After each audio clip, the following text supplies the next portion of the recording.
Hey guys, welcome back. இன்னைக்கு இந்த video எதை பத்தி பார்க்க போறோம்னா, என் கையில இருக்க இந்த டிவைஸ் எப்படி செய்ய போறோம் அப்படின்னு தான் பார்க்க போறோம். இதெல்லாம் நான் கையில சோப்பு டப்பா மாதிரி வச்சு பேசிட்டு இருக்கியே அப்படின்னு பார்க்காதீங்க. இது வந்து ஆர்பிஎம் கால்குலேட் பண்ற டிவைஸ். ஆர்பிஎம்மா அப்படின்னா என்னன்னு கேட்டீங்கன்னா, ஆர்பிஎம்னா ரெவல்யூஷன்ஸ் பெர் மினிட். ஒரு ஆப்ஜெக்ட் வந்து ஒரு நிமிஷத்துக்கு எவ்வளவு ரெவல்யூஷன்ஸை கம்ப்ளீட் பண்ணுது அப்படின்றதான் ஆர்பிஎம்ல வந்து மென்ஷன் பண்ணுவாங்க. சரி, அது சரி, நீ ஏன் அதை கால்குலேட் பண்ணி நீ என்ன பண்ண போற அப்படின்னு கேட்டீங்கன்னா, நான் ஃபியூச்சர்ல வந்து சில ப்ராஜெக்ட்ஸ் பிளான் பண்ணியிருக்கேன். அது குறிப்பா சொன்னா மோட்டர்ஸ் வச்சு பிளான் பண்ணியிருக்கேன். அதுக்கெல்லாம் அந்த மோட்டர்ஸோட ஆர்பிஎம் கால்குலேட் பண்ணா நல்லா இருக்கும் அப்படின்னு தோணுச்சு. அதனால தான் இந்த டிவைஸ் வந்து நான் மேக் பண்ணியிருக்கேன். இது எப்படி செய்யறது அப்படின்றது ஃபுல்லா எக்ஸ்பிளைன் பண்ணி இந்த வீடியோல போட்டிருக்கேன். இது எப்படி ஒர்க் பண்ணுது, நம்ம என்னென்ன சென்சார்ஸ் யூஸ் பண்ண போறோம், இதுல யூஸ் பண்ண சென்சார்ஸ் எப்படி ஒர்க் பண்ணுது, எல்லாத்தையுமே இன் டெப்தா இந்த வீடியோல போட்டிருக்கேன். வீடியோ ஸ்கிப் பண்ணாம ஃபுல்லா பாருங்க. வீடியோக்குள்ள போயிடலாம். இந்த காம்பவுண்ட் தான் பாத்தீங்கன்னா இந்த ப்ராஜெக்ட்ல வந்து மேஜர் ரோல் பிளே பண்ண போகுது. இது என்ன பார்க்க எல்இடி மாதிரியே இருக்கு அப்படின்னா, இது வந்து ஒரு போட்டோ டயோட். அது என்ன போட்டோ டயோட், நார்மல் டயோட பத்தி ப்ரீவியஸா ஒரு வீடியோ போட்டிருக்கேன். இது என்ன ஒரு போட்டோ டயோட் அப்படின்னா, போட்டோ டயோடு வந்து லைட் படும்போது தான் வந்து கண்டக்ட் பண்ணும். அதுவுமே இது வந்து பாத்தீங்கன்னா ஐஆர் லைட் படும்போது மட்டும் தான் கண்டக்ட் பண்ணும். இப்போ பாத்தீங்கன்னா என்கிட்ட ஒரு டிவி ரிமோட் இருக்கு. நம்ம எல்லாருமே தெரியும் டிவி ரிமோட் வந்து ஐஆர் லைட்டை தான் எமிட் பண்ணணும். இப்போ நான் என்னோட டிவி ரிமோட்டை வந்து அந்த எல்இடியை ஃபேஸ் பண்ண மாதிரி பட்டனை ப்ரெஸ் பண்றேன். அப்போ பாருங்க என்னோட கிரீன் எல்இடி வந்து எரியுது. அப்போனா அந்த போட்டோ டயோடு வந்து கண்டக்ட் ஆகுது. அது எப்போ அப்படின்னு பார்த்தீங்கன்னா ஐஆர் லைட் படும்போது மட்டும்தான் வந்து கண்டக்ட் ஆகுது. படாதப்போ வந்து நான் கண்டக்ஷன் ஸ்டேட்ல தான் வந்து இருக்கும். அதுதான் இதோட ஸ்பெஷாலிட்டியே. இப்போ இது பார்த்தீங்கன்னா இதுதான் ஐஆர் சென்சார். இது வந்து ப்ரீ பில்ட் அவைலபிளாகவே இருக்கு. ஆனால் இதில் வந்து பார்த்தீங்கன்னா IR LED and photo diode மட்டும் இல்லாமல் மற்ற காம்போனன்ட்ஸும் இருக்கு. இதில் பார்த்தீங்கன்னா ஐஆர் எல்இடி அண்ட் ஒரு ஃபோட்டோ டயோட், ஒரு வேரியஸ்டர் மாரி ஒரு ஆப்ஜெக்ட் அண்ட் ஒரு 8 பின் ஐசி இருக்கு. அதுக்கப்புறம் என்னோட அவுட்புட் எல்இடிஸ் இருக்கு. இப்போ இதுதான் பார்த்தீங்கன்னா நான் வந்து சர்க்யூட் வந்து ரிவர்ஸ் இன்ஜினியர் படிச்சிருக்கேன். அந்த 8 பின் ஐசி பார்த்தீங்க அப்படின்னா ஒரு கம்பேரேட்டர். அதுக்கப்புறமா இங்கே பார்த்தீங்கன்னா ஐஆர் எல்இடி வந்து ஒரு ரெசிஸ்டர் வழியாக எப்பவுமே வந்து டர்ன் ஆன்லேயே இருக்க மாதிரி இருக்கு. அண்ட் ஒரு ஃபோட்டோ டயோடு வந்து இருக்கு.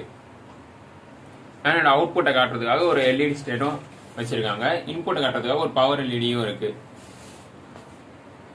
அண்ட் தென் இங்கே பார்த்தீங்கன்னா ஒரு பொட்டன்ஷியல் மீட்டர் வச்சிருக்காங்க. என்னோட கம்பேரேட்டருக்கு ரெஃபரன்ஸா அது வந்து இன்வெர்ட்டிங் இன்புட்ல இருக்கு. என்னோட ஃபோட்டோ டயோடான வந்து ஒரு நான் இன்வெர்ட்டிங் இன்புட் வந்து இருக்கு. இப்போ என்னோட ஐஆர் எல்இடி வந்து ஆஃப் ஸ்டேட்ல இருக்கு அப்படின்னா என்னோட ஐஆர் எல்இடி அந்த ரெசிஸ்டர் வந்து வோல்டேஜ் டிவைடர் ஆக்ட் ஆகும். அப்போ எங்களுக்கு வந்து அங்கே வந்து ரெஃபரன்ஸ் வந்து 5 வோல்ட் இருக்கும்.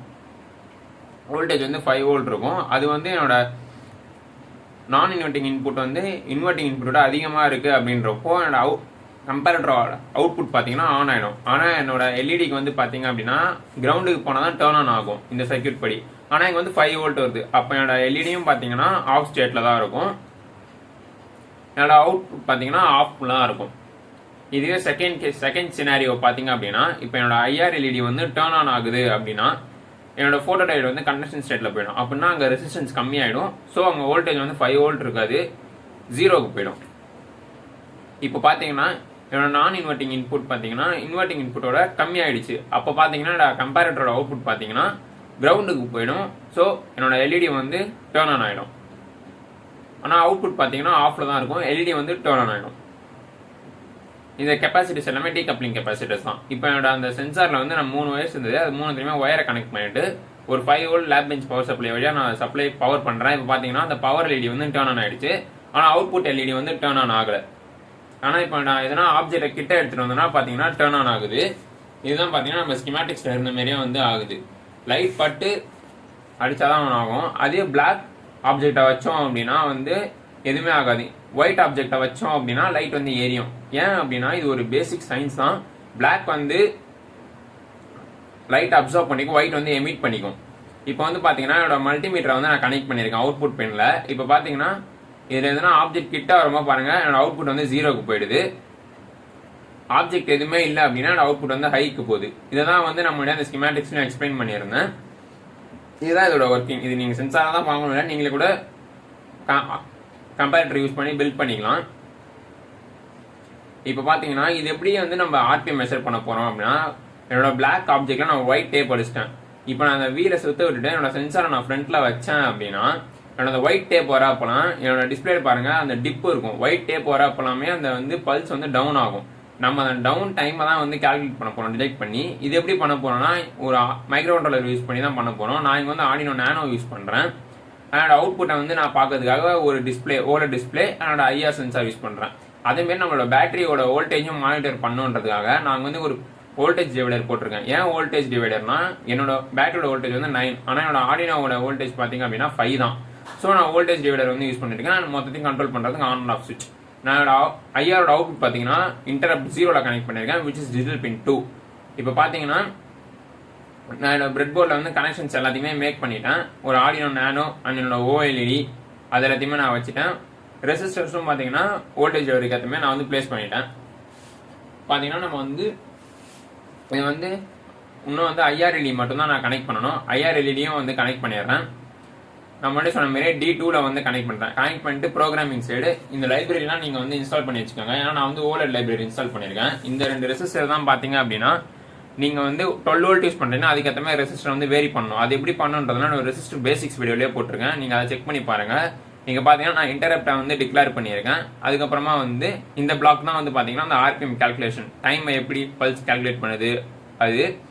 அதுக்கப்புறமா கீழே வந்து பார்த்தீங்கன்னா வோல்டேஜ் டிவைடருக்கான வோல்டேஜ் கால்குலேட் பண்ணுறதுக்கான அந்த வோல்டேஜ் டிவைடருக்கான ஃபார்முலா வந்து கொடுத்துருப்பேன். அவ்வளோதான் கோடு. இதை கம்பைல் பண்ணிட்டு அப்லோட் பண்ணியாச்சு. இப்போ பார்த்தீங்கன்னா கோட் அப்லோட் பண்ணதுக்கப்புறமா என்னோட சர்க்கிட் வந்து நான் 9 வோல்ட் பேட்டரி வழியாக பவர் பண்ணுறேன். பார்த்தீங்கன்னா டிஸ்பிளேல வந்து தெரியுது ஆர்பிஎம் வந்துருச்சு. அண்ட் மேலே பார்த்தீங்கன்னா என்னோட பேட்டரியோட கரண்ட் வோல்டேஜ் லெவலையும் வந்து என்னால் பார்த்துக்க முடியும். லோ வோல்டேஜ் வந்துச்சுன்னா நான் பேட்டரியை வந்து ரீப்ளேஸ் பண்ணுற டைம் ஈஸியாக வந்து ரீப்ளேஸ் பண்ணிட முடியும். இப்போ பார்த்தீங்கன்னா நான் வந்து என்னோட சுத்த விட்டுட்டு அதில் வந்து என்னோட ஐஆர் சென்சரை ஃப்ரண்ட்டில் வைக்கிறேன். நீங்கள் பார்த்தீங்கன்னா டிஸ்பிளே வந்து ஆர்பிஎம் வந்து சேஞ்ச் ஆகுது பார்க்கலாம். இது வந்து ரொம்ப அக்யூரேட்லாம் சொல்ல மாட்டேன். நீங்கள் வந்து கரெக்டான டிஸ்டன்ஸில் வைக்கிறப்போ கொஞ்சம் அக்யூரேட்டாகவே இருக்கும். இதை நம்ம அப்படியே யூஸ் பண்ண முடியாது அப்படின்றதால குவிக்காக வந்து நான் கேட்ல வந்து ஒரு கேஸ் வந்து இதுக்காக டிசைன் பண்ணி எடுத்துக்கிட்டேன். கேட்ல வந்து டிசைன் பண்ணிட்டு என்னோட STL ஃபைல் நான் வந்து 3D பிரிண்ட் பண்ண போகிறேன். இதை பார்த்தீங்கன்னா நான் வந்து ஒரு டார்க் ப்ளூ PLAல வந்து என்னோட எண்டர் 3 வந்து 3D பிரிண்ட் பண்ணுறேன். உங்ககிட்ட 3D பிரிண்டர் இல்லைனா இது பண்ண முடியாதுன்னா இல்லை, நீங்கள் நார்மலாக வந்து உடன் கேஸ் வழியாகவும் பண்ணலாம், இல்லை ஒரு பிளைவுட்ல அப்படியே ஸ்டிக் பண்ணிட்டும் வந்து பண்ணிடலாம். பார்த்தீங்கன்னா இப்போ என்னோட கேஸ்லாம் வந்து பிரிண்ட் ஆகிடுச்சு. 3 hours ஆச்சு இது பிரிண்ட் பண்ணுறதுக்கு எனக்கு டோட்டலாக. இப்போ வந்து பார்த்தீங்கன்னா என்னோட சப்போர்ட்ஸ் எல்லாமே வந்து எடுத்துட்டேன். அண்ட் கட்அவுட்ஸ் எல்லாமே வந்து எனக்கு சூப்பராகவே வந்துருக்குது, கரெக்டாக நான் எக்ஸ்பெக்ட் பண்ண மாரி. இப்போ பார்த்தீங்கன்னா இது இங்கே காம்போனன்ட்ஸ் எல்லாத்தையுமே வந்து நான் இந்த கேஸ் உள்ள வச்சு நான் ஃபிக்ஸ் பண்ணணும். ஒன்றா ரிமூவ் பண்ணியாச்சு. எல்லாத்தையுமே ரிமூவ் பண்ணிட்டு நான் என்னோட ஆடியோ வந்து டேரெக்டாக கேஸ்லேயே வச்சு க்ளூ பண்ணிடலாம் அப்படின்னு தான் வந்து பார்க்குறேன். பார்த்தீங்கன்னா என்னோட ஃபியூச்சர் ப்ரோக்ராமிங்காக நான் வந்து ப்ரோக்ராமிங் கட் அவுட்டும் விட்டுருக்கேன். எப்பவுமே இந்த மாதிரிலாம் க்ளூ பண்ணேன் நீங்கள் கேபிள் ப்ளக் பண்ணிட்டு க்ளூ பண்ணுங்க. ஏன் அப்படின்னா க்ளூ பண்ணதுக்கப்புறம் கேபிள் இன்சர்ட் பண்ணலாம், அது ரொம்ப கடுப்பாக இருக்கும் ரிமூவ் பண்ணுறதுக்கு. அதனால கேபிளை இன்சர்ட் பண்ணிட்டே வந்து ப்ளக் பண்ணிட்டு க்ளூ பண்ணுங்க. க்ளூ பண்ணதுக்கப்புறம் கேபிளை வந்து எடுத்துருங்க. நான் ஆக்சுவலாக ப்ளக் அண்ட் ப்ளே டைப்பில் தான் வைக்கலாம் அப்படின்னு பார்த்தேன். ஆனால் ஸ்பேஸ் கன்ஸ்டன்ட்ல இப்போ என்ன அந்தமாரி க்ளூ பண்ண வேண்டிய சுச்சுவேஷனுக்கு வந்து போயிட்டேன். இப்போ இது பார்த்தீங்கன்னா ஐஆர்எல்இடியும் நான் ஃப்ரண்ட்டில் வந்து வச்சுட்டு அதையுமே க்ளூ பண்ணிடுறேன்.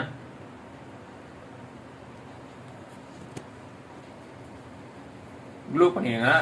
ஓஎல்இடியை வந்து நான் என்னோட டாப் கவரில் வந்து ஃபிக்ஸ் பண்ணுற மாதிரி பிளான் பண்ணியிருக்கேன். ஏன்னா விசிபிலிட்டி பர்பஸ்க்காக டாப் லெவலில் க்ளூ பண்ணிவிட்டு பண்ணுற மாதிரி பிளான் பண்ணியிருக்கேன். இப்போ இது பார்த்தீங்கன்னா ஒரு 2 hours அப்புறம் எல்லாத்தையும் நான் வந்து ப்ராப்பராக சால்டரிங் பண்ணி எடுத்துட்டேன். உள்ளே வந்து கொஞ்சம் கன்ஜஸ்டடாக தான் இருக்குது. இந்த சுவிட்ச் எதுக்குன்னு பார்த்தீங்கன்னா ஃபியூச்சரில் வந்து இதில் டெம்பரேச்சரும் மெஷர் பண்ணுற மாதிரி பண்ண போகிறேன்.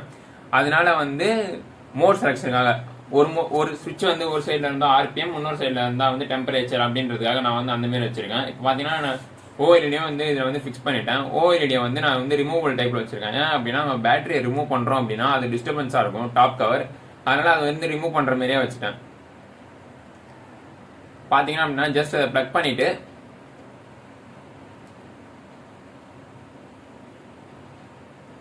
எல்லாம் கரெக்டாக இருக்குன்னு பார்த்துட்டு ஃபைனலாக ஒரு டிவைஸை வந்து ஆன் பண்ணி பார்த்துடலாம். ஆன் பண்ணினா வந்து கரெக்டாக ஒர்க் ஆகுது. ஸோ நம்ம வந்து இதுக்கப்புறம் ஸ்க்ரூஸை போட்டு க்ளோஸ் பண்ணிட வேண்டியதான். பார்த்தீங்கன்னா கரெக்டாக தெரியுது வோல்ட் அண்ட் ஆர்பிஎம். இதுக்கப்புறமா ஆஃப் பண்ணிவிட்டு நம்மளோட 4 ஸ்க்ரூஸ் போட்டு க்ளோஸ் பண்ணிட வேண்டியதான். நான் வந்து 4 ஸ்க்ரூ ஆட் பண்ணியிருக்கேன். நான் கேட் ஃபயரை வந்து கீழே வந்து தரேன். நீங்கள் வேணும்னா இன்னும் கூட ஸ்டெபிலிட்டிக்காக ஸ்க்ரூஸை வந்து ஆட் பண்ணிக்கலாம். ஃபைனல் டெஸ்ட் பார்த்தீங்கன்னா மோட்டரை வந்து நான் ஸ்பின் பண்ணிவிட்டு மெஷர் பண்ணுறேன். பார்த்தீங்கன்னா எனக்கு ஓரளவு அக்யூரேட் ரிசல்ட்டே வந்து கிடைச்சிது. நீங்கள் வந்து ரொம்ப அக்யூரேட்டாக எக்ஸிப்ட் பண்ண முடியாது. ஏன்னா இது வந்து கான்டாக்ட்லெஸ் மெஷர்மெண்ட்ன்றதுனால அந்தளவு அக்யூரேசி நம்மளுக்கு வந்து கிடைக்காது. கான்டாக்ட் மெஷர்மெண்ட்டில் தான் வந்து ரொம்ப அக்யூரேட்டாக வந்து நம்ம வந்து மெஷர் பண்ண முடியும். அவ்வளோதான் கைஸ் இந்த வீடியோக்கு.